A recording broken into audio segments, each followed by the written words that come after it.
Well, let's have a look. So that's From Sunset to Starlight by Christina Rossetti. Ever heard about Christina Rossetti?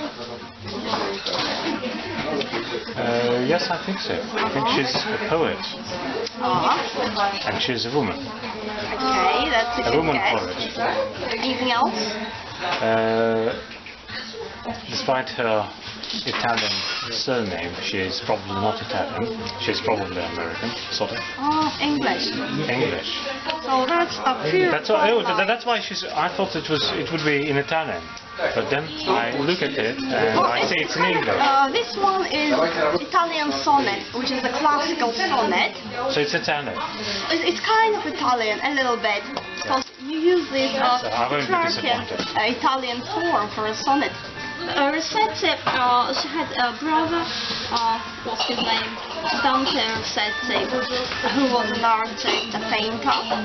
And they were all pure lights, very cool, nice artists.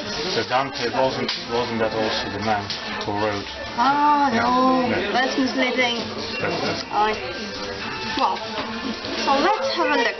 So she's a very amazing poet. She has lots of amazing They poems. knew when to start making noise. They always know. They always know. Is there anybody in there? I hope so. Do you think there's a cat? No. Alright, so From Sunset to Starrise, which is an interesting title. So if you just look at it, From Sunset to Starrise, what do you expect to read? From Sunset, you won't read it. Oh, just I'm not reading the text. Yeah, it's easy because I can't read Italian.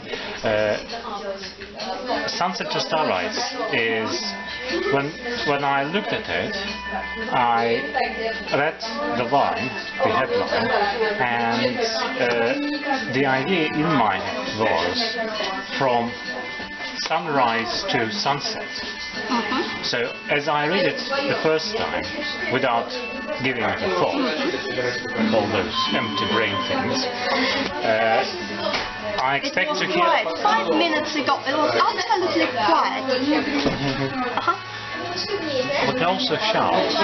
You can sing, and when you sing, you somehow we can try to read it in a song-like way. Maybe later. Sort of an Italian song. But so the expectation, the routine expectation, at least as far as I understand it, was to see something describing a day, sunrise to sunset. When I look at it second time, I see it's sunset to starrise. So the second idea is that it describes the night. The sun has set and till the sun rises again. That's what the poet is going to describe. And that's very typical poetical. Then I look again the third time with my empty mind and empty brain and empty basket, empty of biscuits, and raising an empty cup of tea,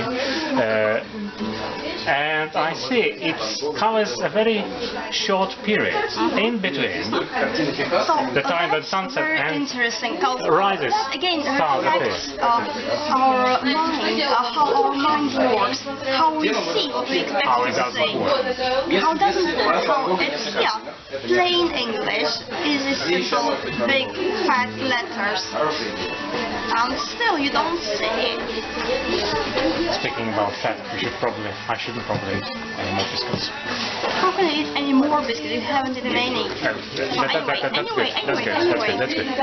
So we expect it to describe a long period of time. Something typical all night or all day, I would say.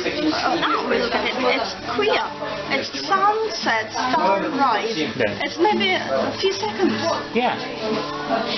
And again, because of all these oppositions, you sort of expect an opposition between day and night, and it's not happening here. Or you expect an opposition between sunset and sunrise, it's not happening here.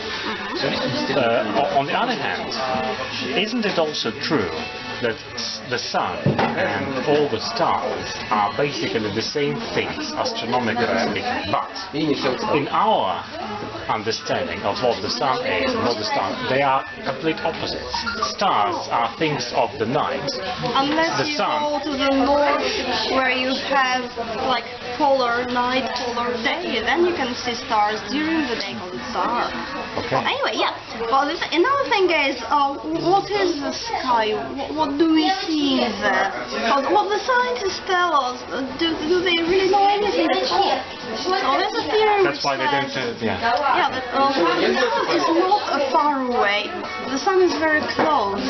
And again, you can look at it literally. How close is close?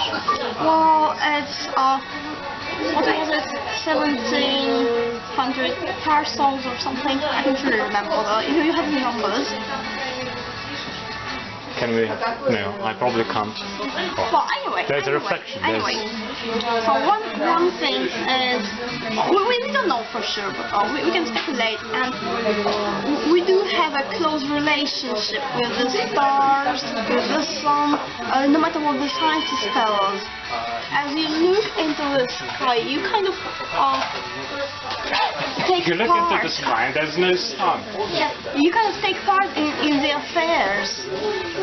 Because they're like the projection of your consciousness, of your mind. So maybe you can say, oh, mind is here, the sky is there, but what you see in there, that's your mind. If you see purpose, if you see meaning, then it's you. It's your projection. And the sun is obviously more than just any other star to us here. And same as the stars have their special meaning to us. Yeah. So how do you feel sunset? What kind of sensations does it bring? Sunset. What do you see when you say sunset? Well, when I said sunset, I probably see something. Again, I see the sky with some bright, rosy, pinkish, reddish spots, areas on it. Like Something beautiful. Red sky and fades. Yeah, that's how it fades. Yeah, it fades into something, and it slowly is fading into the night. So is it alarming or is it quiet? Or it's something quite else? peaceful, idyllic, I would say. Something that many poets actually like to describe, which is also true for other artists. I do believe there are lots and lots and lots of pictures where artists, and that's So also. why do we like sunset?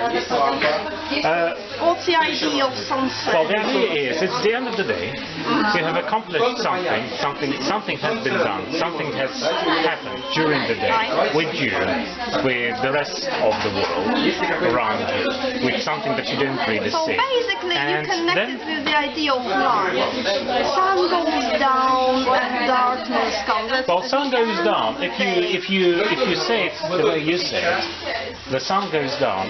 It reminds me of some children pictures or something you can sometimes see in cartoons, animated cartoons, where the sun is represented as yawning, saying going good to night bed. and going to bed. Right. That's It's a very old feeling because again it doesn't matter what the scientists tell us, they just try to be clever.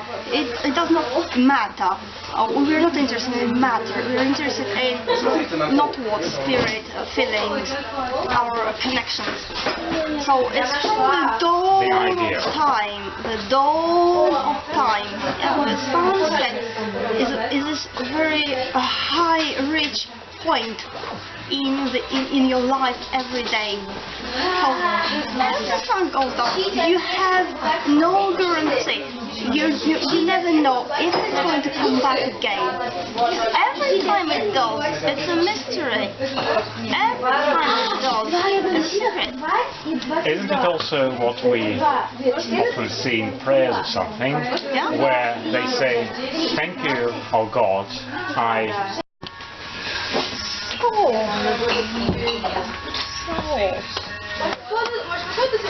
Oh, you're hiding behind the camera. Okay. So sunset and starrise. So sunset is red, light, dissolving. It repeats every night. It's really crossing the boundary from day that's the boundary, to night. But it's kind of peaceful, although red is not really peaceful, and red is the color we usually associate with sunset. But then again, in sunset you have sun, you have light, you have warmth in it.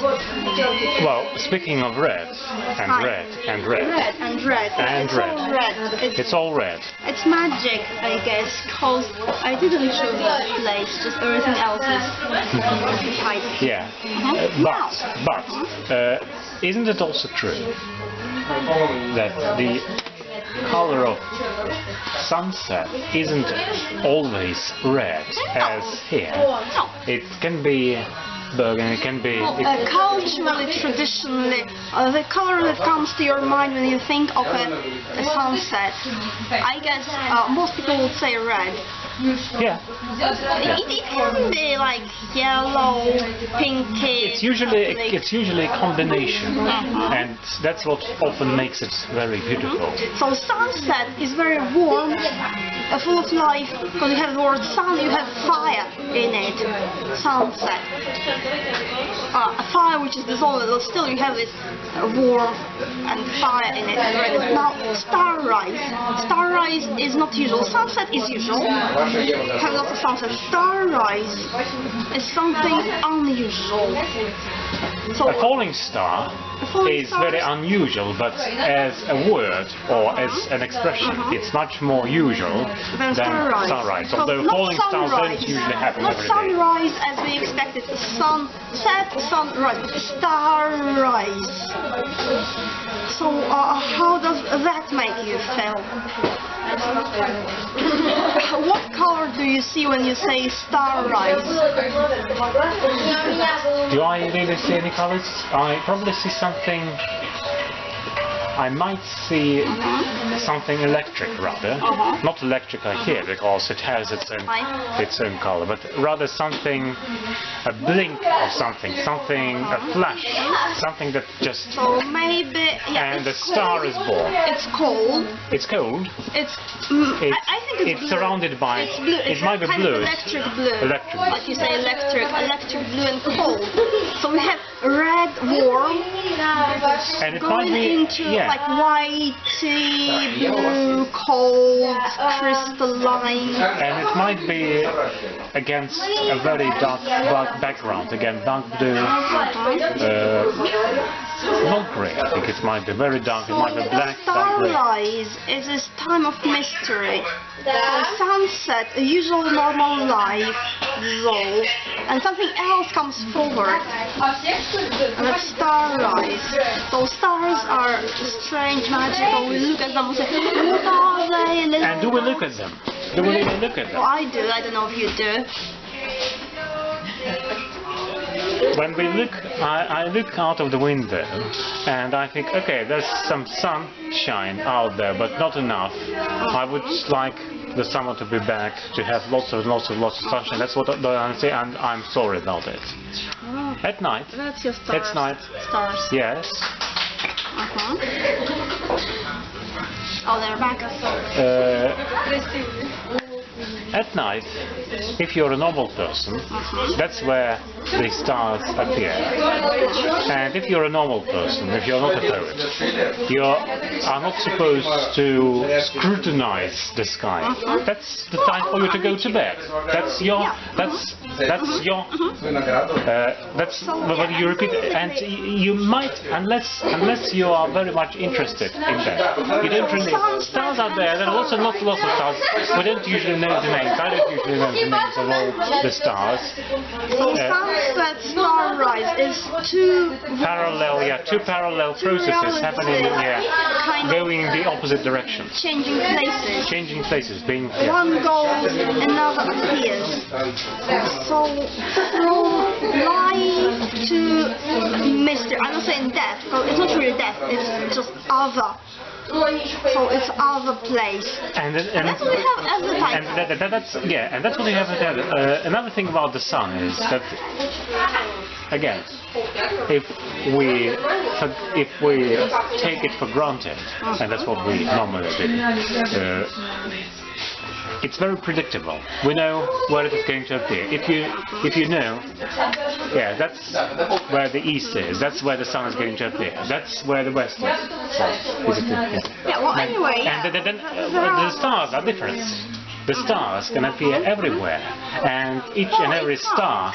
They have their places too. They have their places too, but each and every star travels a certain journey appearing in the sky.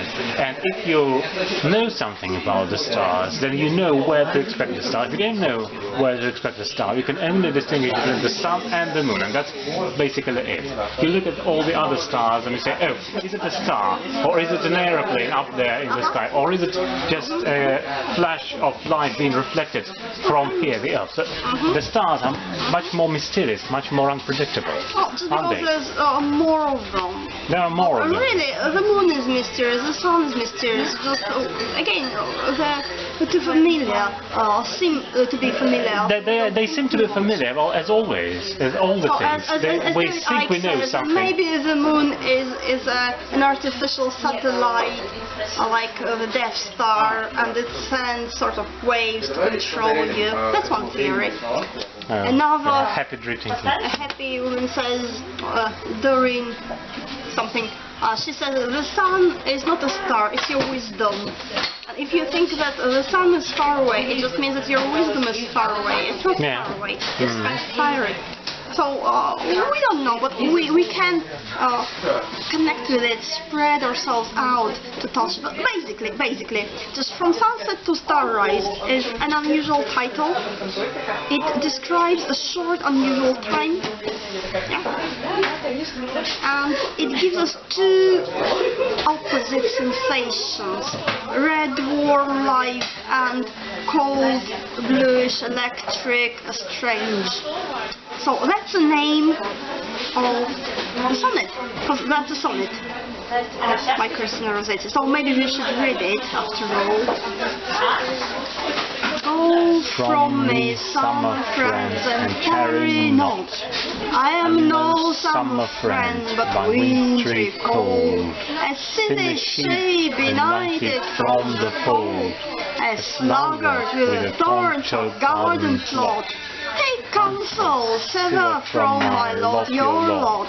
Dwell in your pleasant places, hoard your gold, lest you with me should shiver on the wall, athirst and hungering on a barren spot. For I have hedged me with a thorny hedge. I live alone, I look to die alone. Yet sometimes when the wind sighs through the sedge, ghost of my buried years and friends come back. My heart goes sighing after swallows flown on sometime summer's unreturning track. My take. So how is that connected to sunset to starrise? It doesn't say anything about sunset, starrise. It talks about like summer and winter. It doesn't tell you about sunset and starrise. Yeah, then we have to delete that portion of the video and start all over again. No. The stars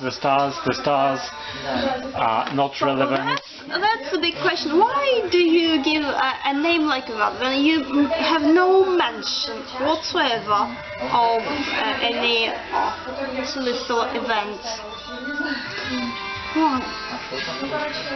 So maybe it's more fulfilling. Sunset, starlight, and this short moment of absolute darkness, I guess. Because if between sunset and sunrise, one has gone, another has not appeared yet. That's a moment, maybe a millisecond, a microsecond of absolute darkness. No light. Is it working? Cool. So you can be the cameraman. Right. Phew. Nice and quiet. That's this moment of absolute stillness at this place. Yeah. So go 5 seconds. away, summer friends, and tarry not. I am no summer friend, but wintry cold.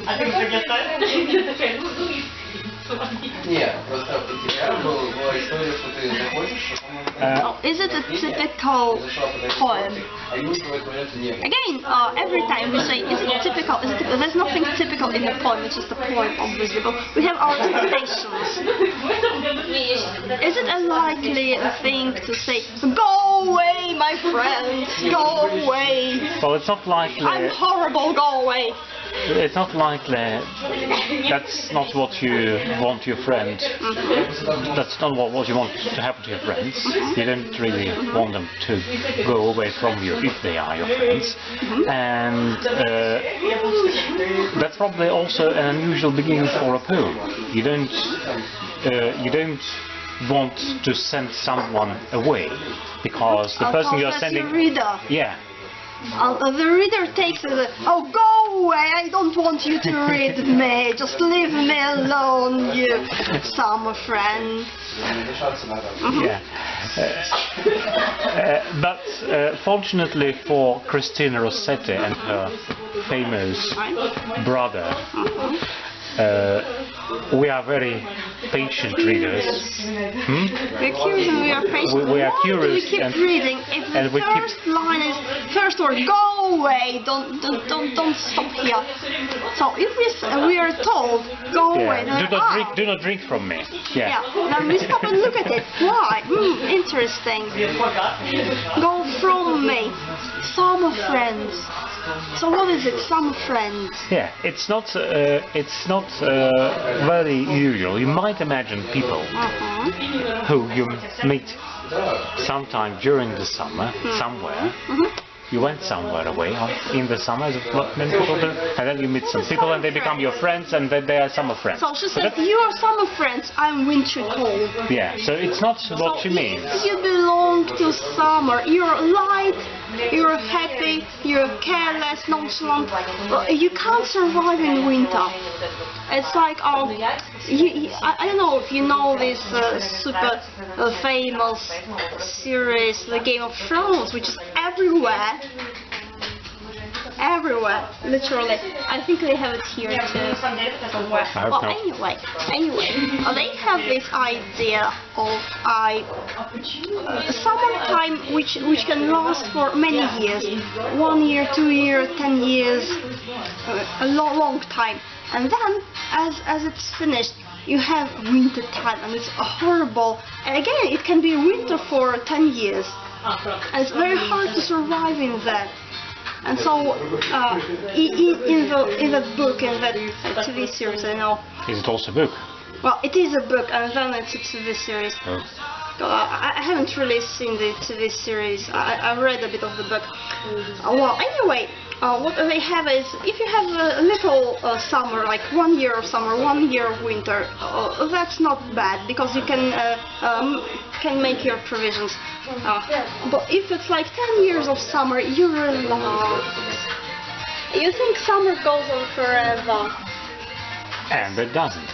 It doesn't. Then eventually winter comes, and it's very, very hard and harsh, because you had this long time of relaxation. It's like a spring which can't be stretched out forever.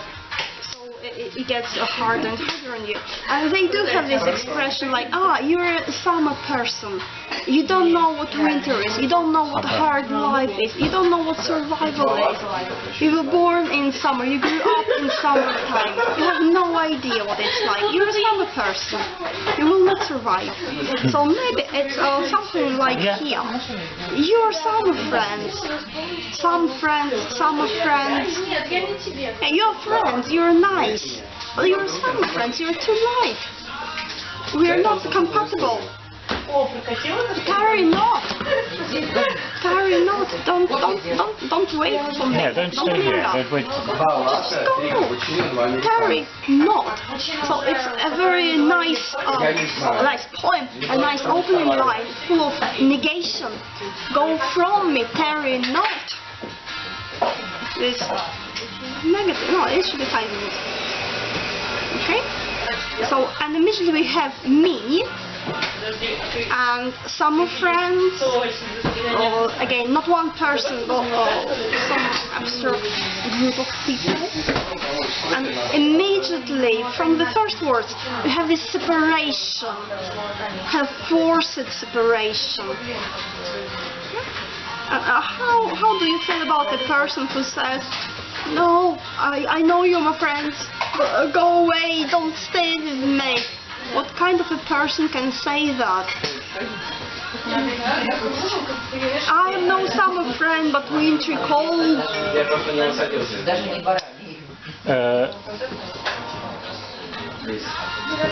Well, I think I've met some people who basically say those things. Are you and cold? Maybe you should put on your jacket. Maybe you should have some tea.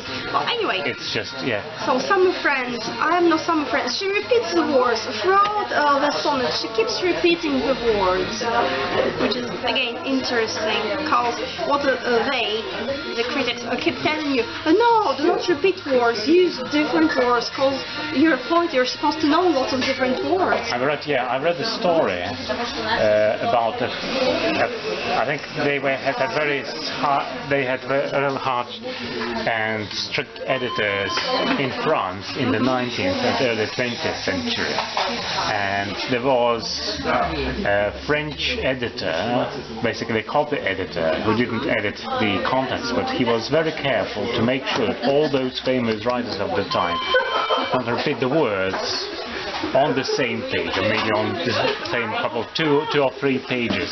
And I think he was, when things started to change, he was indeed shocked when his employers required him to change it back. And to leave some of the words. So she says, go from me, summer friend, and tarry not. I am no summer friend. So we have summer friend and no summer friend. On one hand you repeat it, on the other hand it's opposite. But wintry cold. You are summer, I am winter. We cannot be together. I cannot be your friend. Maybe I'd love to be your friend, but we're not compatible. But a friend is a person who has warm feelings towards you. Summer is about warmth and sunshine. If you are wintry cold, your feelings are cold. You do not feel, or you do not want to feel anything in response to the other person. So what is wintry cold? Kind of lifeless? Lifeless, maybe bloodless. Something that reminds us of many people who freeze to death. And you say, go away. I produce wintry cold. I produce wintry cold, and I say, go away. If you imagine a little plant which grows in summer, then what does frost do? It kills it. It kills it. So basically she says, if you stay with me, I will kill you. Not because I want to kill you, but because I produce this coldness which is not good for you. And I don't believe that your warmth can affect me. But that's what often happens. You send other people away. You stay there You go to sleep in the middle of the winter, you get very cold, you freeze and freeze and freeze, and then somebody comes to you and wakes you up and saves your life and something, and he's your friend or she's your friend. And she says, I know such and she stories says, in real life. Yeah, in real life. And yeah, there are such stories, and there are such stories here in Moscow, which are much more negative. When people sleep on the streets, where they have no one to save their lives, and they basically, what she does is, she says, my cold is stronger. So as it goes here, up to 10 minutes, it's recording. So if it says here like 8 minutes, 9 minutes, then we restart it. Anyway. That's your cameraman at work. Well, we all learn. Oh dear me. Yeah. So summer friends. And they say, probably also to Christina Rossetti, wise people learn from other people's mistakes. So I am no summer friend. You, I, and you. You see how it's working? And her cold is too horrible. She believes that her cold which she produces can hurt them, and the summer warmth cannot help her. I am no summer friend, but wintry cold, a silly sheep benighted from the fold. Again, a silly sheep benighted from the fold. So do you like to call yourself a silly sheep? Not usually. So what she does here, usually we don't like to admit, well, some people do like it, but normally normal people don't like to admit, don't like to go to the dark side, cold side. Say, no, you're winter cold, stay away from me. I'm not a silly sheep, I'm a clever person. Here, she takes you there. She takes you there. You say, I'm a silly sheep, I'm not afraid of saying that. I'm inviting you to join me. Feel how you're a silly sheep too. Or what do you feel when she says, oh, I'm a silly sheep benighted from the fold? So why a silly sheep benighted from the fold? Why a sheep?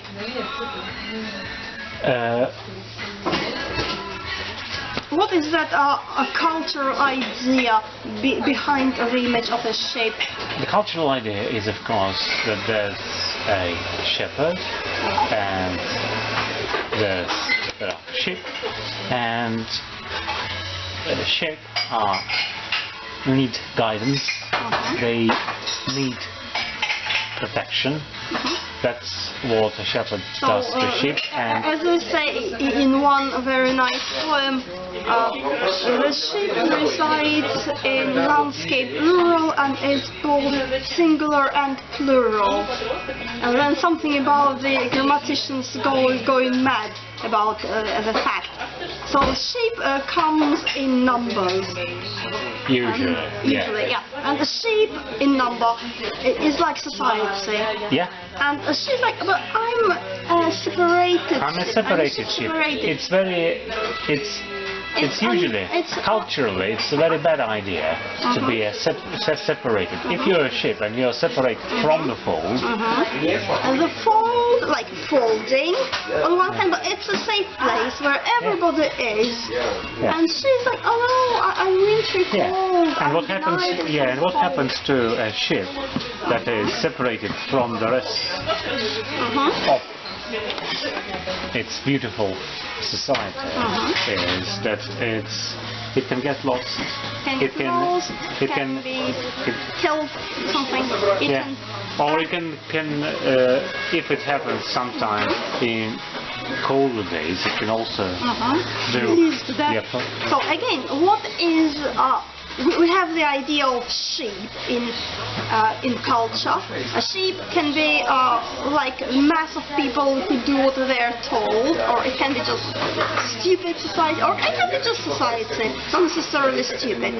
But we have a separate idea of a sheep that is lost. Yeah. Where does it come from? Well, it comes from the Bible. And the ship that is lost is an idea of a man that has lost his or her way, a man or a woman, but a man. The man, a person who has lost way and who can't find himself or herself unless he goes back to his shepherd, also the fatherly image here. So we don't have a shepherd here. We don't have a shepherd just here. Have the idea of a flock of a sheep and a sheep that is separated from them. The sheep is supposed to be with them, but she's separated. Now, why a silly sheep? Because silly, if you're stupid, like funny, like what? Well, if you're a sheep, you're not supposed to go away from your flock. You are to stay there. You are expected to do what they do, what the rest of they do. That's what makes you a sheep. You're expected. Is that what she says here? Is it's all her fault? It's not somebody doing it to her, or it's not an accident really, but it's just her not being attentive, not being aware. Well, she doesn't say. I'm a silly sheep. I'm a poor sheep. I'm a silly sheep. If somebody tells you, Christina, you're a silly sheep, then you're a silly cow. You're a silly sheep. Yeah, that's one thing. If that's what you call yourself.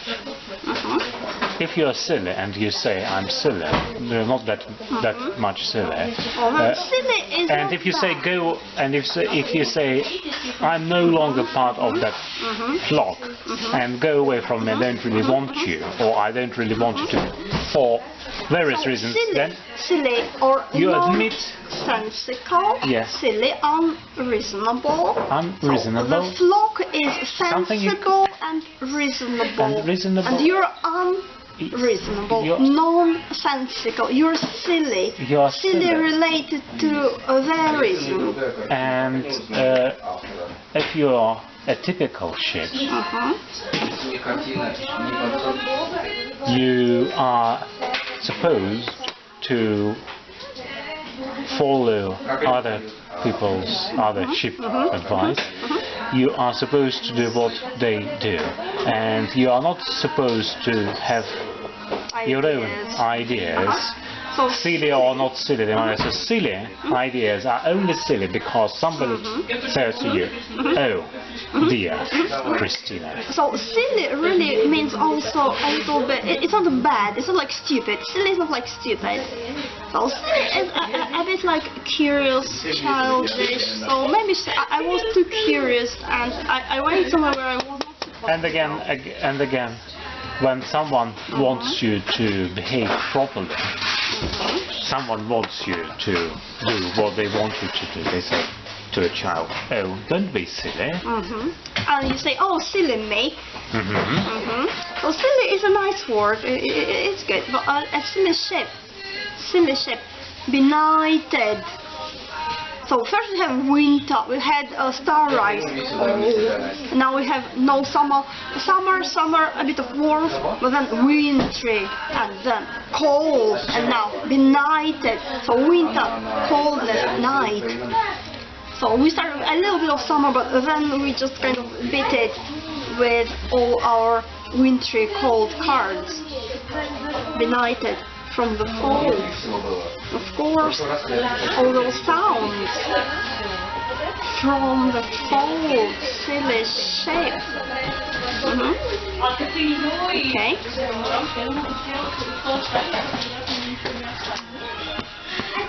2.5 minutes. 2.5 minutes, okay. Oh dear. I silly should be benighted from the fold. So again, we have some friends which are compared with the flock and this wintry cold odd shape.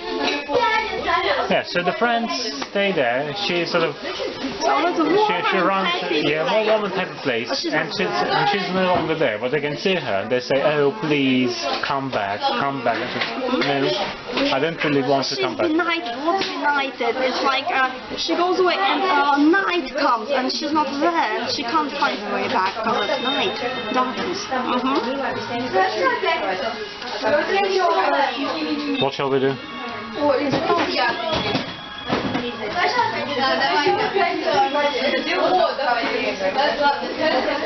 Countdown. The countdown begins. 30 seconds to go. Okay. Yeah. 20 seconds.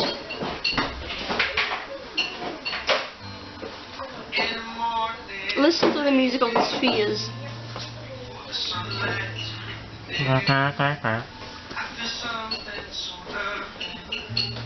5, 4, 3, 2. Does it do something? It says 3, 4, 5, 6, 7, 8, 9. Okay. It can count. Can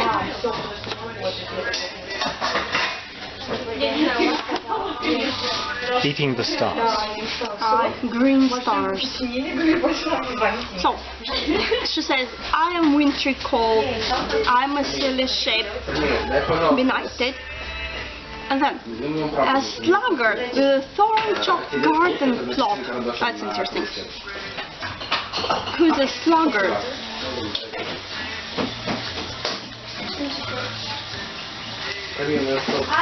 So you know the word slug. Yeah.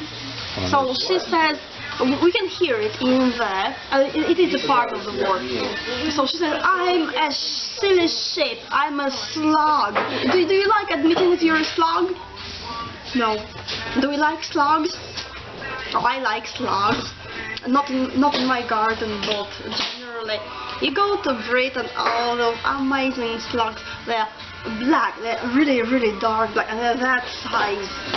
They're really cool slugs. You don't have them in Russia. I think I haven't seen them. You just have those tiny kind of brownish thingies. Now, you go to Britain, have those that size. They're amazing. In London. Maybe in London too. In Britain. Have them in England. Have them in Scotland. Have them everywhere. But a sluggard. That's big. So a sluggard, like a lazy person, like a slug moves slowly, and the sluggard is someone who is lazy. But basically, what we can hear, what we can see, is as we talk about sheep, we think about animals, and then we can very clearly see the idea of a slug.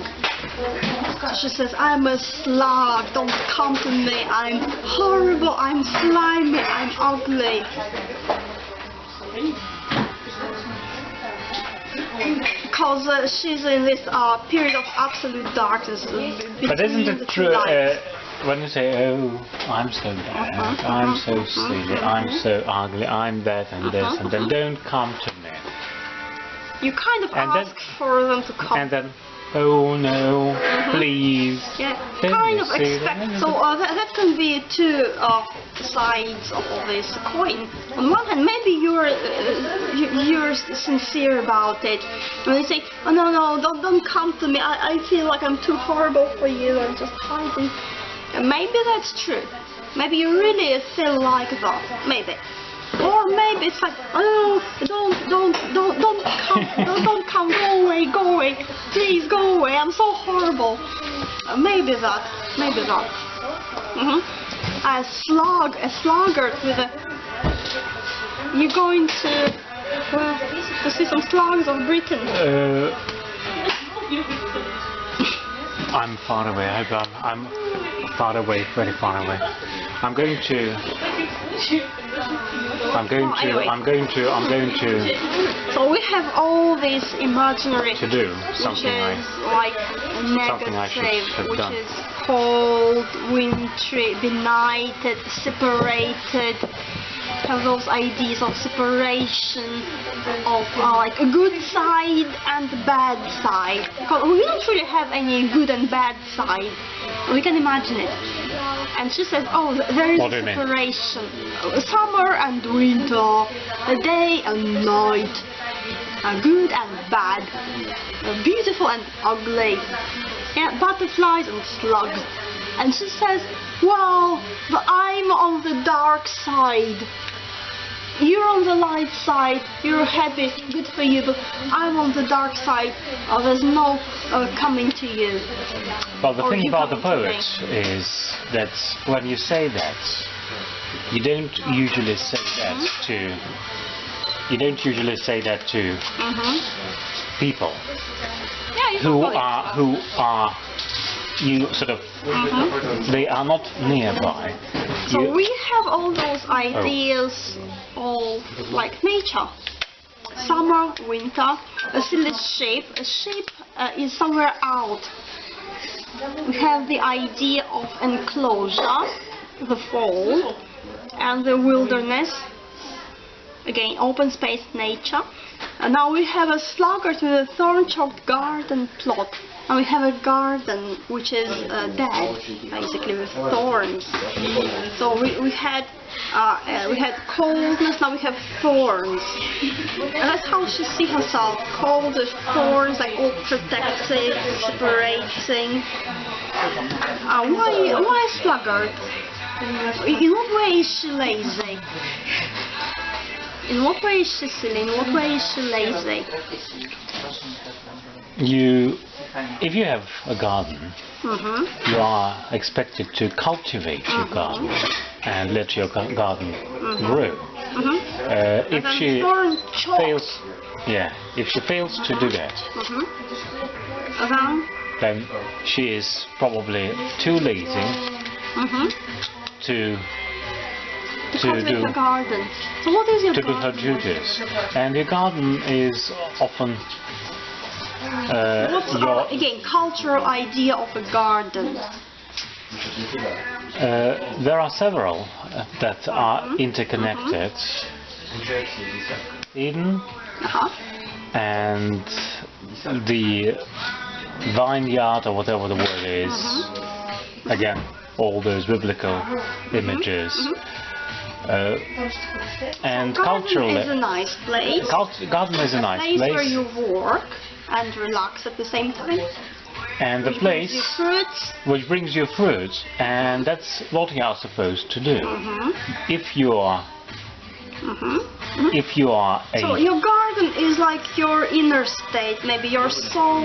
And you're supposed to bear fruit if you cultivate your soul, if you do something. So garden, Eden, a paradise. Paradise means literally a walled garden. So again, you have the idea of cultivation and of separation from this chaos around you. But here, those walls have fallen. The walls of this paradise. There's no paradise because you don't have those walls anymore. The chaos comes to your order because you're too lazy to give it away. It's constant work. Yeah, so I'm a sluggard with a thorn-choked garden plot. So all that makes us feel not very happy. I don't think very happy. It's going to be happy for 2 more minutes. Okay. Interesting. So so we feel cold. Now we have thorns. We have choked. So the garden is breathing. The garden is alive because that's your heart. That's your soul. It's alive. Now it doesn't get air because those thorns are choking it. Which kind of, again, is realistic. If you have like brambles in your garden, then they will take over very quickly unless you look to it. So it's like a thorn-choked garden plot. It's all not happy, all unhappy. So why plot, garden plot? Because it's small. So a plot maybe like a small garden, little garden, or maybe plot like story. Yeah, a story plot. Or a conspiracy. A conspiracy. Yeah. So it's like her story that she's living is being choked with a cold, with thorns. Yeah. And she can say, "Oh, I'm choking." Yeah. And slugs too. How's it going? 45 seconds. Okay, you can restart it. Right. Cool. Okay. So that was kind of first stanza, if we may say so. So that's the first stanza where she describes herself. Are you sure it's a sonnet? Of course it's a sonnet. Do they say these things in sonnets? 1, 2, 3, 4. Well, it says 23 here. 1, 2, 3. It's a sonnet. Okay. Well, anyway, so that the first part, she introduces her reality. She says, okay, that's my reality. This is dual reality with a wall separating the two. And I'm on the dark side. You have the light side, you have the dark side. I'm on the dark side. I'm horrible, I'm stupid, I'm ugly, I'm separated. That's the first part. Now, to the second. Take counsel, sever from my lot your lot. Dwell in your pleasant places, hoard your gold, lest you with me should shiver on the wall, athirst and hungry on the barren spot. So she keeps talking to some friends. So it's like, oh, your life is nice and easy. Enjoy it while you can. Maybe you're not aware that your life is really happy. Maybe you think you're unhappy. But look at me! You think you're unhappy. I'm a stupid slug. You're happy butterflies. How can you be unhappy? Does she say that? Or does she say, well, do not copy me if you want to be happy. Do not think of the... Yeah, if you come to me, it might be infectious. Sort of thing. Take counsel. Yeah, follow. So again, she starts those stanzas, first stanza, now second stanza, she starts it with an order. Like, go from me, that's imperative. Take counsel, again, imperative. And counsel, not just advice, but counsel. So why do we say counsel? I guess, on one hand, it's kind of more profound than just advice. Another thing is, when you say counsel, it's like counseling something. Counsel and counsel. So again, we see one word, we hear two words. We get two different meanings. Take counsel. Sever from my lot your lot. Again, she repeats the words. Summer friends, I'm no summer friend. My lot your lot. And again, we have the same word. Signals from space. Well, summer friend, no summer friend. Same words, exactly same words, but opposing.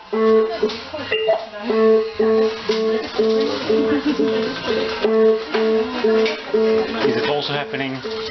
Is it only what I hear, or do you hear it also? Can you hear it? I don't know what you can hear.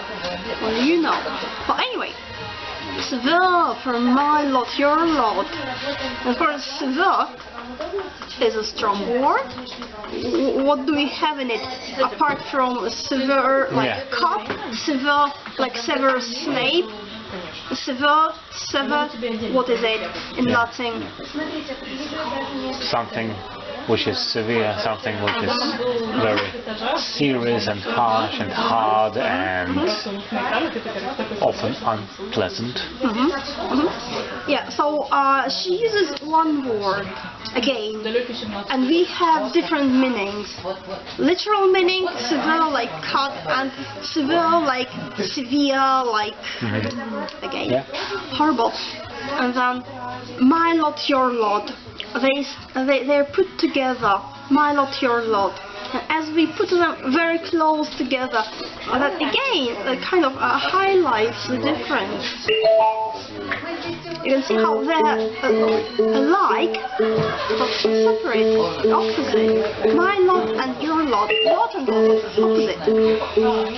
When you say, the word lot obviously rhymes with the word plot, and that's one thing which probably brings plot back to mind.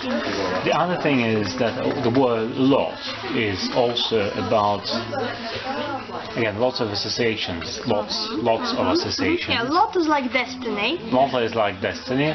Lot also means lot also means Lot like a measure. like a measure. Destiny. And when you bid in an auction, there are also lots. Oh, that's and then you can bid. It's the same origin. It's basically the same origin. It has And the main yeah, the main like meaning that measure, then brings about like all the other but these associations are also relevant because you bid in an auction and then you can bid and put your life on stake. Maybe. So take counsel, sever from my lot your lot. Again, the first line, and it has the word from. Go from me. Sever from my lot your lot. She doesn't say sever your lot from my lot, because that would create this distance between your lot from my lot. She doesn't want it. She needs them to come very close. So, as we might or might not know, there's no such thing as English grammar, really. And you can do that. You can say, sir, from my lot, your lot. Okay, same as summer friends, I'm not summer friend. Sir, from my lot, your lot. Dwell in your pleasant places, hoard your gold. Dwell kind of has well in it, maybe, but dwell is nice. In your pleasant places, again, pleasant places. When you say dwell, you don't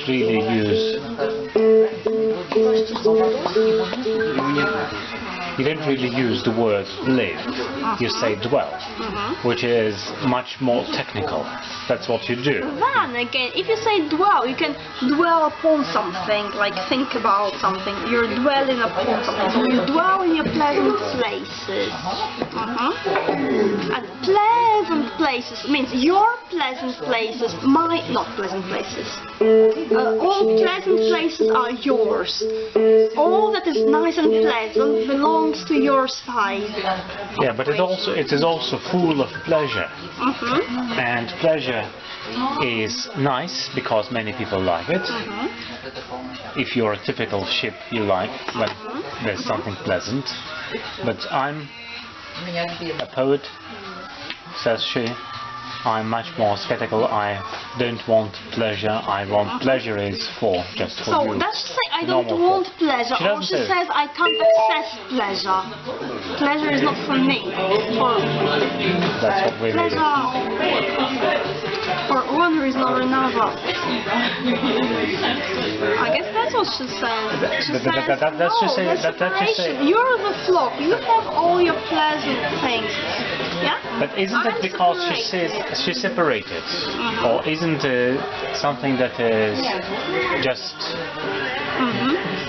something which is not important enough, not sort of elevated enough for her?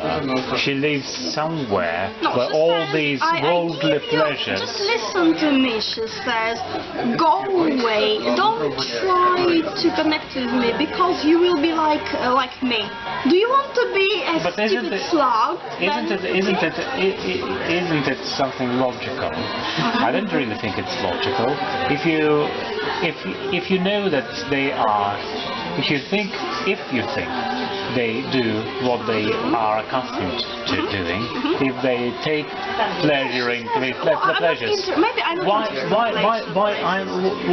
why should you say go? They will do that. They will do that on their own. They don't need any advice from you. Don't give them counsel. They don't listen to you. If you're a poet, okay, how is it going? It's going for the next 40 seconds. Shall we restart? Can. Yes. Is it on? Yes. It's on. So, dwell in your pleasant places, hoard your gold. So, is she really talking to someone, or is she talking to herself? It can be very you can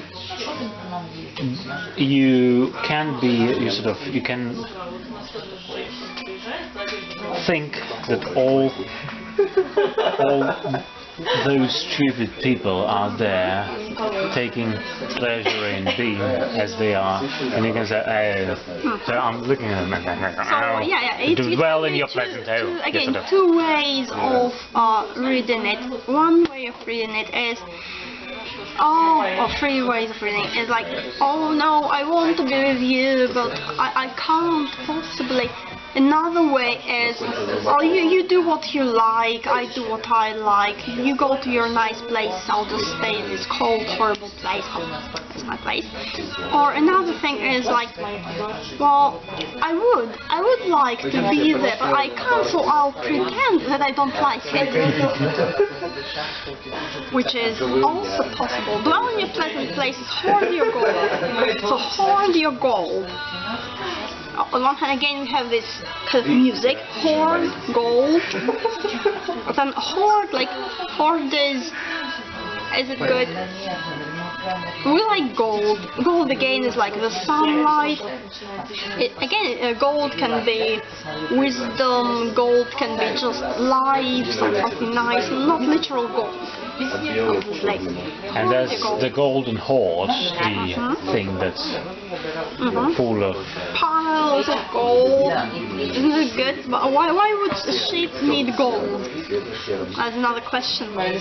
Or maybe gold is something that belongs to summer, to daylight, summertime. Hoard your gold. So you have this idea, again, dwell in your pleasant places, same as from the fall, this shelter which is nice, and she's opposed to it, lest you with me should shiver on the wall. So we have this little kind of breath in the beginning of the stanza, the first stanza, second stanza, where we have something nice, and then she immediately destroys it. She gives us this image of how it is on the nice side, on the light side, but immediately she destroys it and takes it out. So we kind of start reading and we like it, because we like summer, so summer friends, that's nice. And then we like gold, we like pleasant places, so we really say, oh, and then she's like, yeah, lest you with me should shiver on the wall. So gold turns into wall, wilderness. So all that is nice and shiny and golden turns into lifeless and empty environment with just one letter. Magic.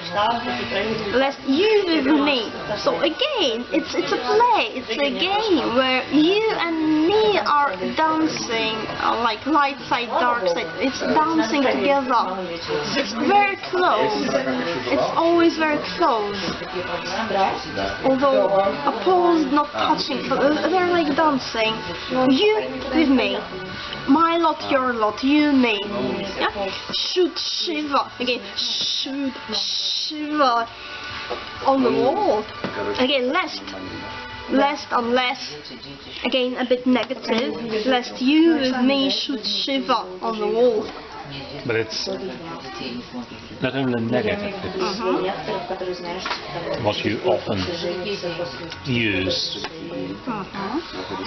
for the fear. For the fear, yeah. Lest you forget, lest you. So there's much more force in her saying lest. It's a very serious warning. I warn you. Don't you ever come to me. So again, we have lots of nice sounds here. We have words playing with each other, images playing with each other. Really, it's a dance of the game. Should shiver on the wall. So we have this image of wealthiness, pleasant places full of gold, and then immediately shiver on the wall, nothing. And where would you like to be? Would you like to be on the nice, happy, wealthy side, or would you like to shiver on the wall?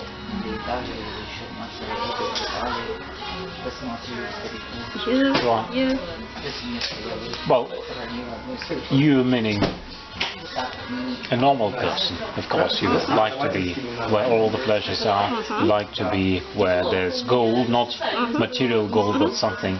Maybe material gold also, it depends. Depending why on not? I mean, your point. we live in the material world, so why should we kind of despise it? No, we should enjoy it. Well, if you're a normal person, that's what you can say. So that's a bit like King Lear. One moment you're a king, next moment you're shivering on the wall, the thirst and hungry on a barren spot. It's exactly like King Lear, isn't it? Well, yes. One moment you have it all, and then you cross this thin line and immediately there's nothing. It's all negative. But then again, who says that negative is bad? It's like in physics, you have a positive charge, negative charge, but it's not like it's a good charge and a bad charge. On the contrary, they say negative charge is better for you than a positive charge, electrically speaking. Or if you are very philosophical, you can also say that's true for logic. When you say something is that way, and the other thing is its opposite, so you say this is A and this is minus A. It doesn't necessarily mean that minus is worse. For a logician, nothing is better or worse. It's just two things that are opposite. Is she really just as impartial as a logician is, or as a physicist is? Of course she isn't. She isn't. It's like she's secretly inviting you. She's secretly inviting you. She wants you to be with her. And you are with her. And you are with her as you read it. And you won't be reading it unless lest you would want to. Is another nice word here called world. Word. Yeah, so it's all here. World, old. Thirst and hungering. But isn't it also, if you consider its roots, the word world, the word world, the word in, for example, if I remember it correctly, in those Germanic languages, it means something wild, but something wild meaning also something full of energy, full of force. And it can be very... wild, silly. It's kind of... It can be silly, it can be just full of energy and full of something. A thirst and hungering. So not thirsty and hungry, but a thirst and hungering. Beautiful language, really. So why a thirst and not thirsty? Thirsty and hungry on a barren spot, that would work just in measure. So why do you say a thirst and hungering? Hungering, what a strange word. It raises it. Mentioned. You can be asleep, you can be alive, you can be athirst. And hungering. And hungering. Hungry means okay. I'm hungry. Let's have biscuit.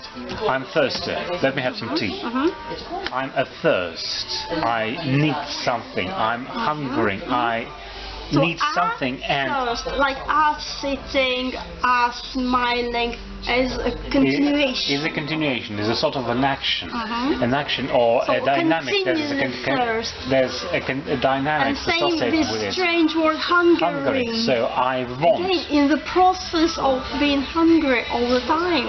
That's probably the same grammatically. It's the same structure which is used. Or maybe also, if you cross that barrier, that line from order. Stay where you are for 20 more seconds. I'm not going anywhere. We're going to Egypt. Is that how they say it? Okay,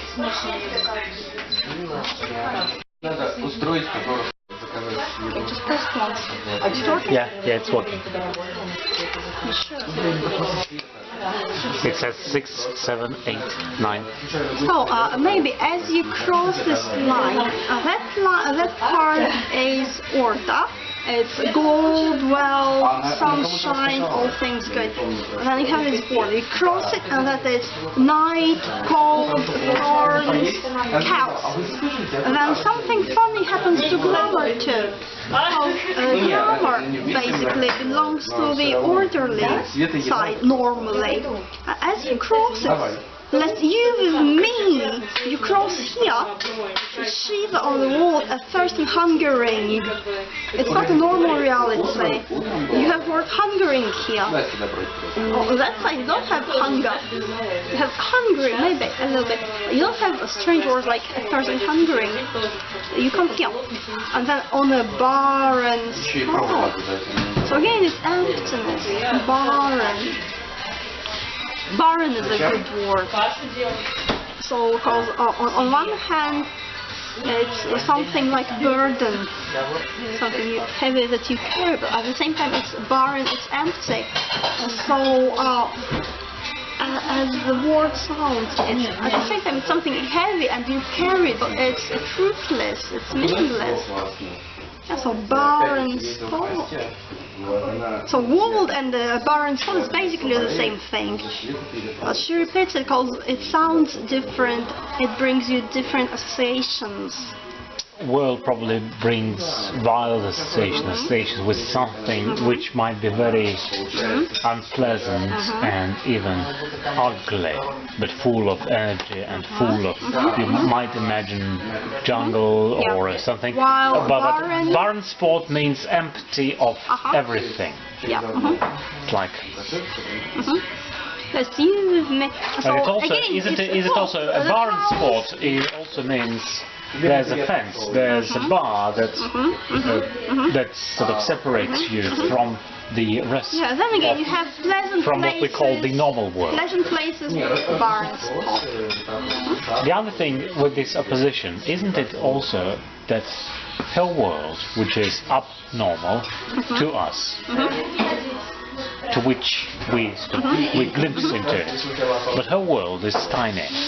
Yeah, while the rest of the world, it's a spot. The rest of the world is huge, full of normal people, full of people who might be happy and take pleasure in lots of things. Yeah, but we have pleasant places. Pleasant places. It's long, and places is plural. Again, it's big. And barren spot. The spot isn't big. Yeah. Then we have the ending. For I have hedged me with a thorny hedge. I live alone. I look to die alone. Yet sometimes when the wind flies through the stage, goes of my birdies and friends come back. My heart goes sighing after swallows long on sometimes summers and returning track. For I have hedged me with a thorny hedge. Again repeating the same word. Hedged and hedge. She keeps doing it. Yeah? No summer friends, no summer friends. Lot.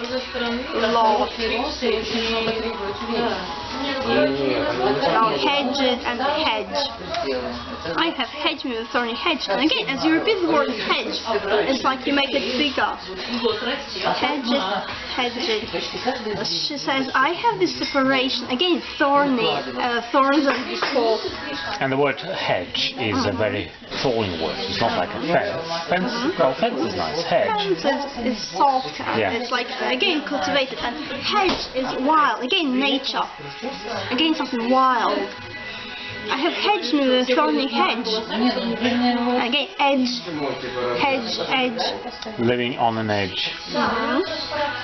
And again, I did it. I'm a silly ship. It's all my, maybe not fault, but it's all my action. I do it to myself. Yeah, I have hedged me.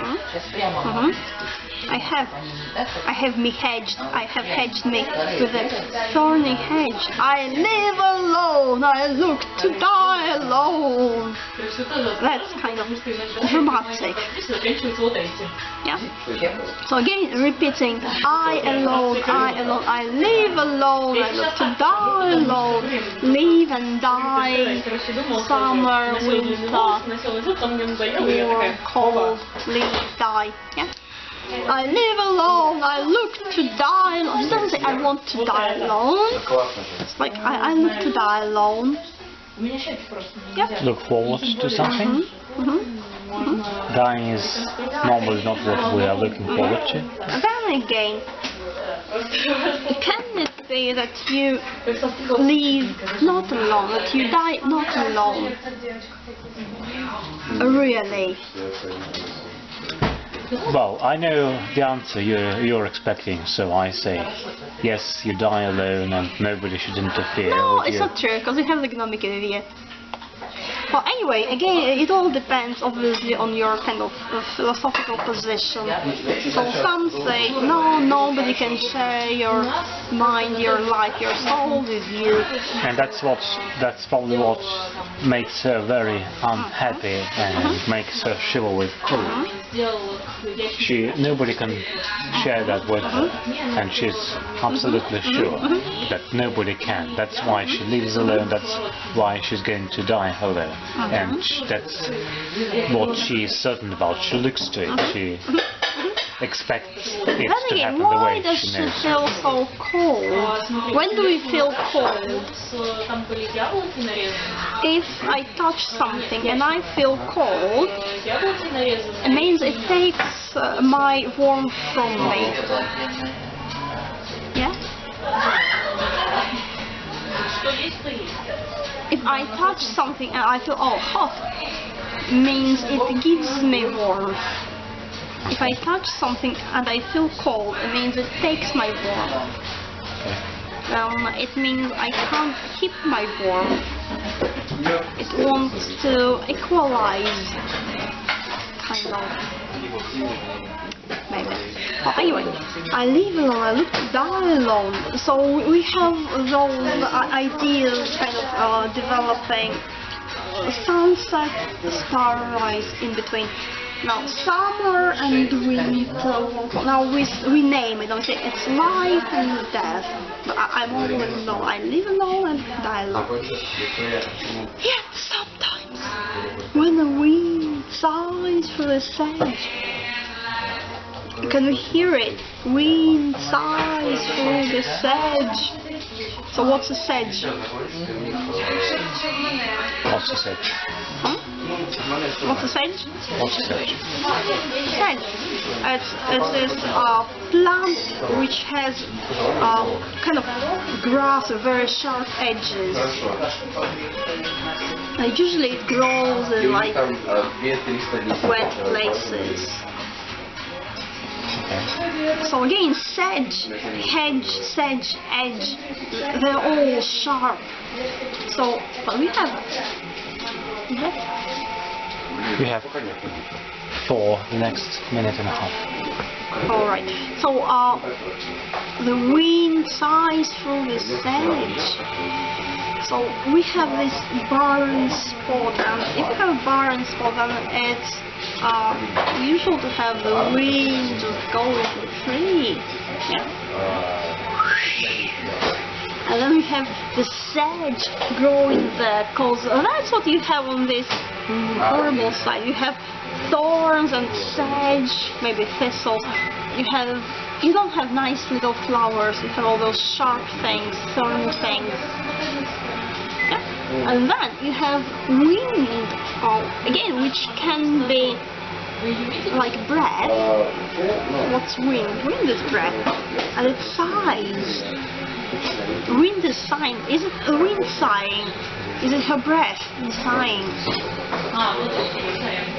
The wind is sighing because she probably, as she's writing this poem, she's sighing and sighing. So again, the sedge is connecting to a hedge. And that's what happens. That's probably not what's happening to you, but that's what happens to me. I read it and I... Fine. 10, 9, 8.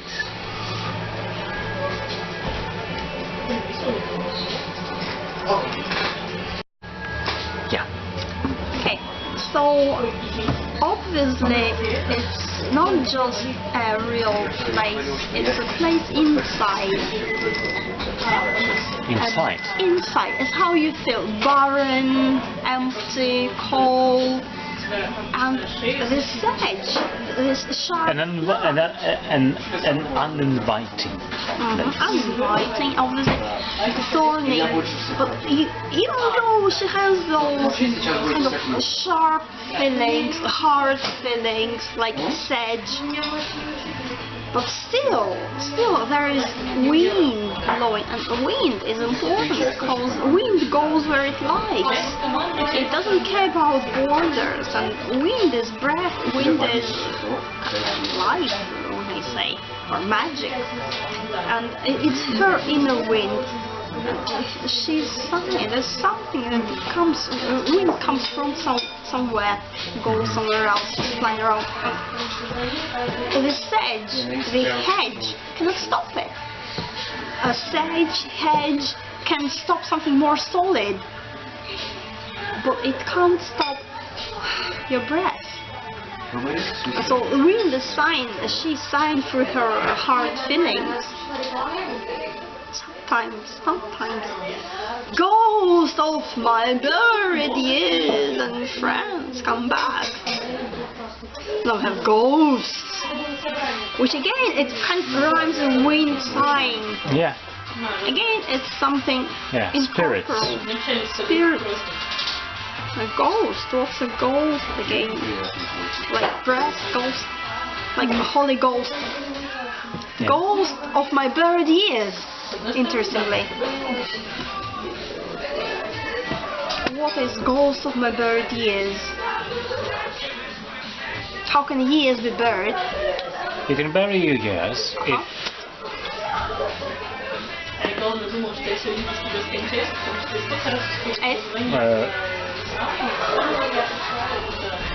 dwell in your pleasant places. And eat your gold. And choke.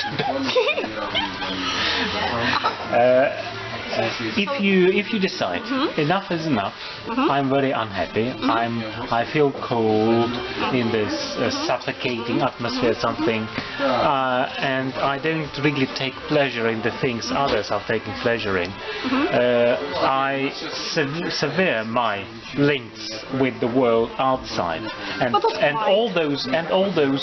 You sever it, but not quite. Because if you have severed it completely, there wouldn't be ghosts of your buried years and friends. I think they are buried, and all these stones, all the tombstones I have placed on the grave, protect them from leaving the grave, but they keep coming back to me. So sometimes... And I'm talking to them, to these ghosts. So I say, go from me, go from me, go from me. And ghosts. So ghosts of years and ghosts of friends. Not real friends, but ghosts of friends. We start with friends, we say, go away friends. And maybe they listen, but the ghosts come back. And you can't help it. She can't help it. But isn't a comma, do you think a ghost also refers to friends? Or is a comma here to separate ghosts of my buried years from friends? So, buried years are ghosts, friends are real. Friends, real. I don't know. Sometimes when the what's the meaning of a comma? Sometimes when the wind sighs through the sage, my friends come back. Is that what she says? I hear the wind blowing, and her friends come back at the sound. Or the memories, the ghosts of her friends come back. I guess the ghosts of her friends come back. Ghosts of my buried years and friends. So maybe, why do we have a comma? Maybe to stress it. Ghosts of my buried years. Oh, that's nice, but more importantly, a comma is a little pause, really. Well, that's what it does. And friends come back. So we start with sending our summer friends away. Go away, but now they come back as ghosts. Because maybe you can't cross that line and be like a solid person, but you can cross it and come as a ghost, as a memory. And friends come back. My heart goes sighing after small snow. So here we have this direct connection between the wind and her heart. Yeah? So, which is also a song.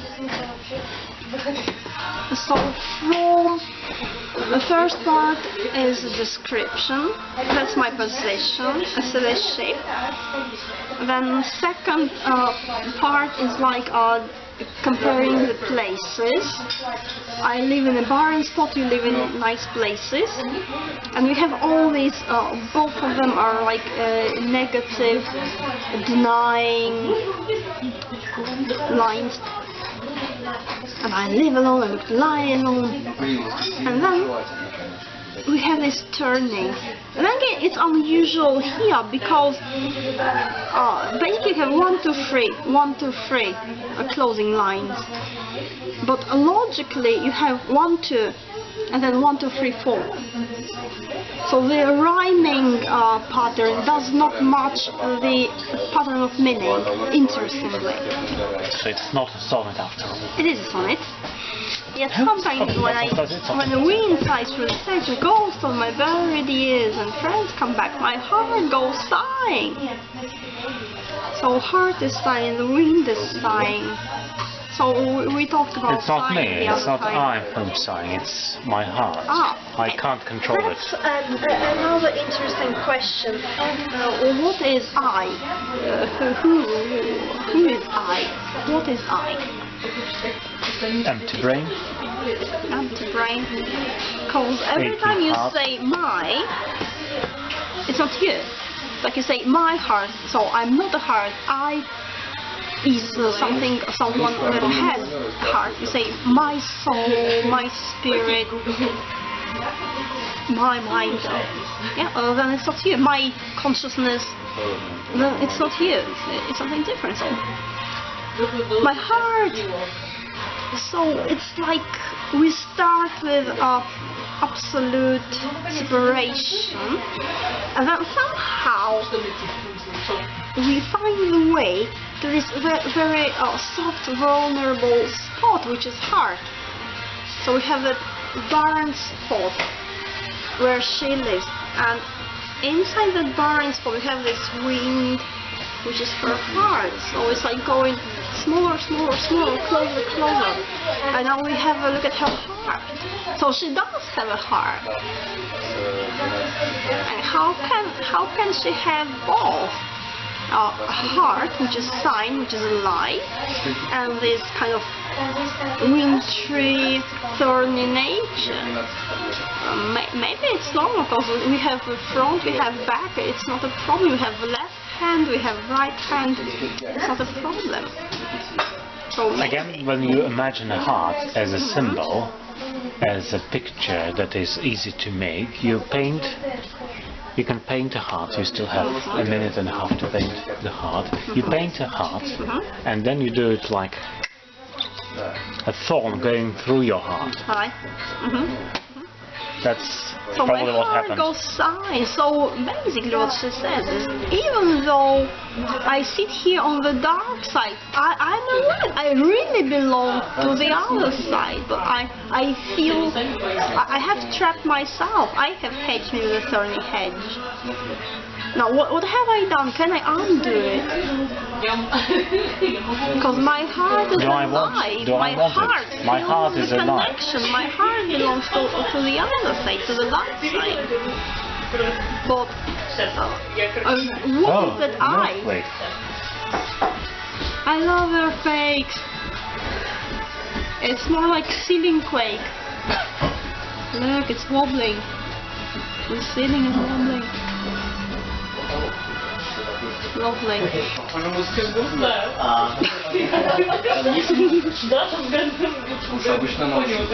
So my heart is hardly sighing. What was that song? The Scottish Soldier. There was a soldier, a Scottish soldier, who won the war when soldier. But now he's crying, his heart is sighing. And basically he's going to die in a faraway land. It's sad song. All Scottish songs are very sad songs. The leaves are falling, the death is calling. Leaves are loud. Well, anyway, my heart goes sighing after swallows flown. So a swallow's flown. On one hand again it's sound, swallow, flown, swallows flown, but why swallows flown? So again it's winter time. Nature. It's winter time. They are flying to somewhere where it's warm and sunny. That's heavy swallows. There's some very big swallows. The swallow are swift summer birds, springtime birds. They fly away. They really belong to the light side, to the summer side. Okay. Swallow has wool in it, interestingly. But really, a swallow again. Yeah. Is what you do when you're like afraid and happy, maybe. Swallows. So we have other nice birds. I know, larks. Do larks fly away for winter? Well, swallows flown. Swallows flown. And again, that's the connection. We have, again, we see that this barrier is not as impenetrable as she's trying to show at the beginning. We have the wind going over, now we have the birds, swallows. Yeah, but they're not flying. They're not flying. They are flown. Have flown. They have flown. They are no longer there. I can't catch. I can after them. I can go after them. You see, my heart goes sighing after swallows flown. If you can they are flown. Then they used to be here. Then they moved. And so they are no longer. They're no longer here, but they used to be here. You can't follow them. Connection. You can't follow them. They can cross this barrier. And what's the swallow? Again, it's some part of you, apparently. Maybe it's your thoughts. Maybe flowing, flying thoughts, thinkings. Maybe. On sometimes summer's unreturning track. So again, sometimes. And now again on sometime, summer's on returning track. So what is it about sometime? So sometime is something, nothing unpredictable, which just flashes here, there, sometime, summer, sound, music again. And again we come back to summer. We start with summer, go from with summer friends. But we start with summer in a negative sense, like go away summer, but now we come back to summer. So all in all, it's like she still has hope. She hasn't accepted her wintry state. She says, no, I don't like it here either. She says, it's summer's unreturning. Yeah, but still you have summer here. It's a place of no return. And then again, swallows flown, but if you know swallows, they flow there, they come back. Swallows come back. She says it's unreturning track. Well, maybe that's what she's thinking at the moment. So unreturning is another interesting word, of course. Do you usually say unreturning?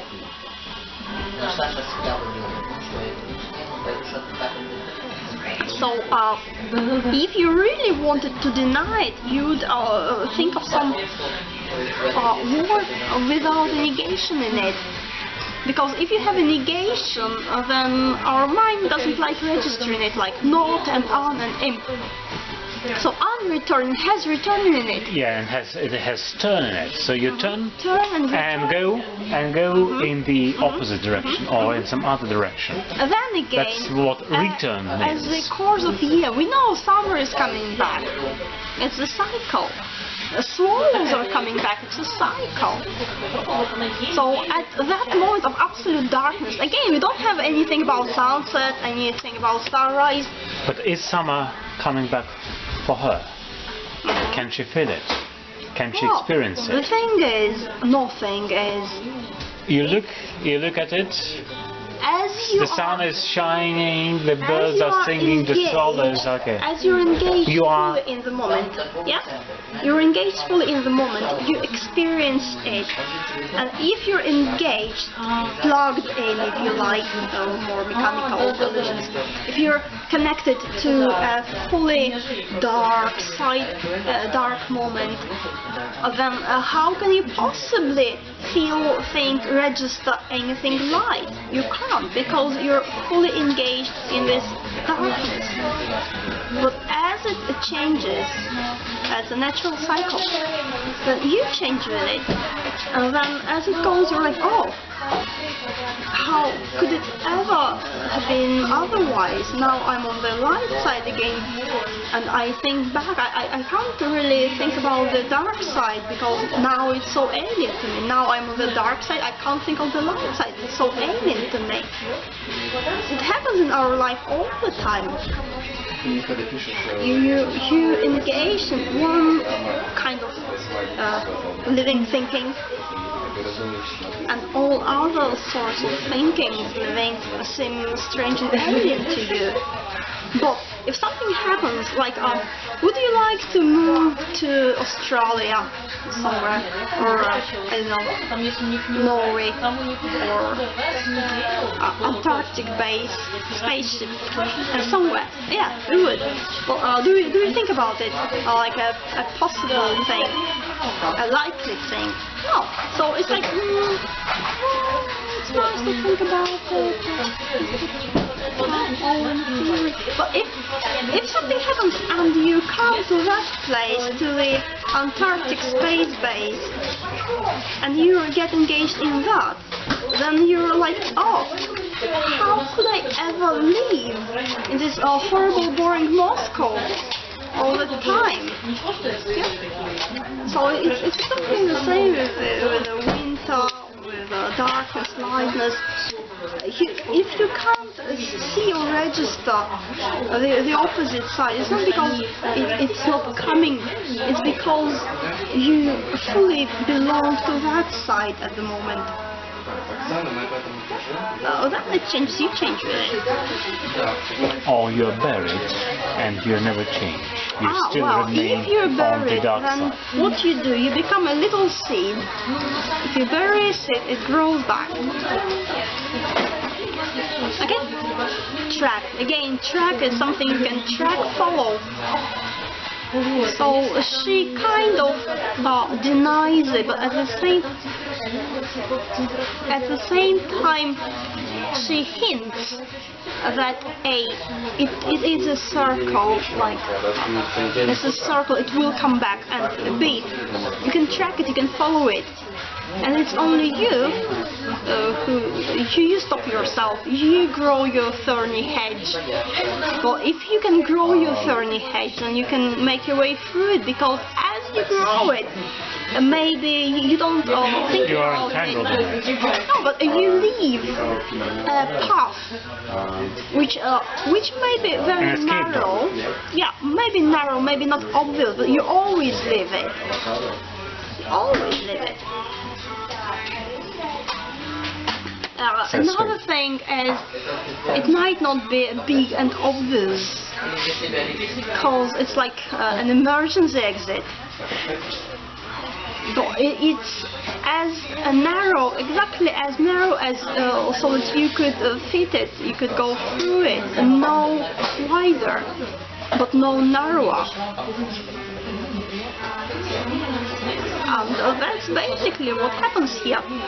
Through all this denial, and again, from sunset to starrise, at the moment you're in that micro moment of absolute darkness, but it's already predicted that light will come back, because it's between sunset and starrise.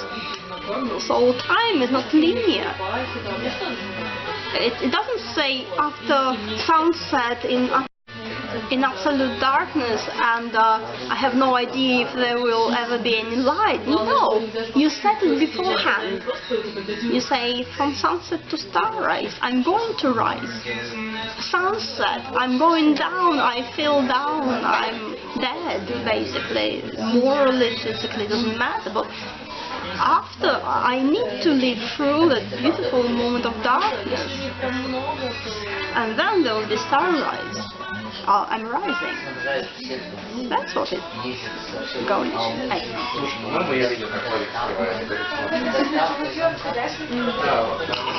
You don't agree? You know me, I never agree. Yeah, good. I like people who don't agree. It's much more interesting. Wow, huge. So again, it's a classical sonnet. We have the same rhyme for the third. Is it a sonnet? It's a sonnet. It's an Italian sonnet. Oh. Oh, that's why I couldn't understand it. It was in Italian after all. Aye. Oh. So it's like not, lot, wold, and in between cold, fold, lot, gold, no, gold, wold, lot, fold.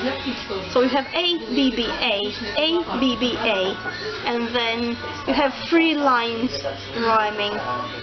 Hedge, sedge, loan, flown, or backtrack. So we have lots back on track. Again, by the way, back on track. Oh, backtrack. You can back. You're backing. So yeah, you have lots of kind of forms of sonnets, but that's the most classical one. No, that's the most. I thought Shakespeare was the most classical. No, Shakespeare was making his own kind of sonnet, which is more like a logical riddle, where you have 4 and 4 and 4 and 2. Like you have what is thesis, antithesis, synthesis, and conclusion or punchline. And that's a bit different. That's like you have all this growing, because you have all this A, B, B, A, B, B, A. Yeah, so it's all growing, and then it looks like it's spreading, because we have C, D, A, 3 lines which are not rhyming, and then you have again C, D, A. So again, it's a conclusion, but it's shaped a bit differently, so it gives you a slightly different idea. What Shakespeare is good at punchlines, so that's what he invented in the sonnet. And also punchline in the end of the sonnet. That's his idea. Well, anything else, or shall we stay here from sunset to sunrise?